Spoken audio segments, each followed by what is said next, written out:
Pakistani foreign interference, being framed as a story of Indian foreign interference to cover up the real story, which is Chinese interference. There is no logical explanation. There's no reasonable explanation. There's no good foreign policy explanation, right? Trudeau's big win over the last 24 hours prior to the visas being suspended was no one was really talking about China.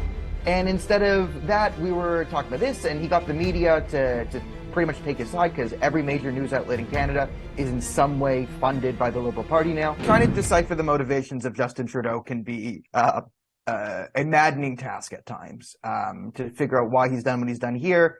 There is no logical explanation. There's no reasonable explanation. There's no good foreign policy explanation, but this is par for the course of Canadian foreign policy since 2015. So if you want to have some Canadian context about what's going on and why he may have done this, here's what I think is maybe the leading theory we can say as to why Trudeau has started to fight with India. You know, in Canada, we have this big specter of foreign interference from China. That's the major scandal right now. It's Justin Trudeau's Liberal Party was getting help from the CCP at different points in elections. And how much did they know? How much did they not know? There was a kidnapped 2 diplomats, the 2 Michaels, and how were there Liberals doing back channel deals with the CCP to help keep them in jail? It's a whole big thing that we need an investigation into.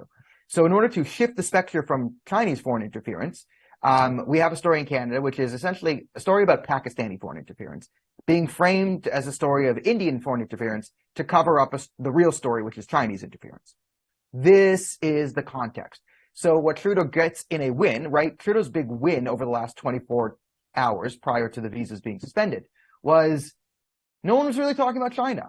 And instead of that, we were talking about this, and he got the media to pretty much take his side because every major news outlet in Canada is in some way funded by the Liberal Party now.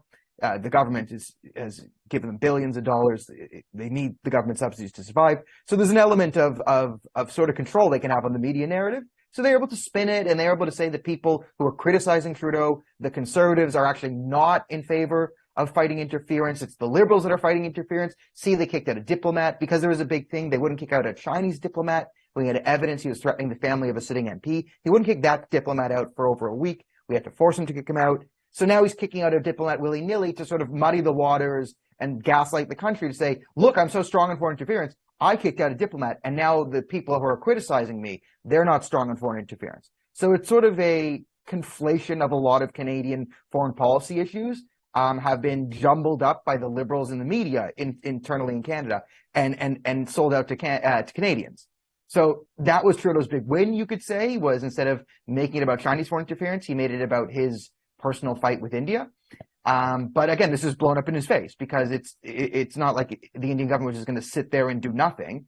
They actually pushed back against Trudeau, and now he's dealing with the consequences. It's 9 a.m. in the morning Eastern Standard Time here, so Canada's sort of just waking up. The major news outlets are cranking this story out, and this is a story that's gonna upset a lot of Canadians. A lot of Canadians are going to be very upset about what has happened.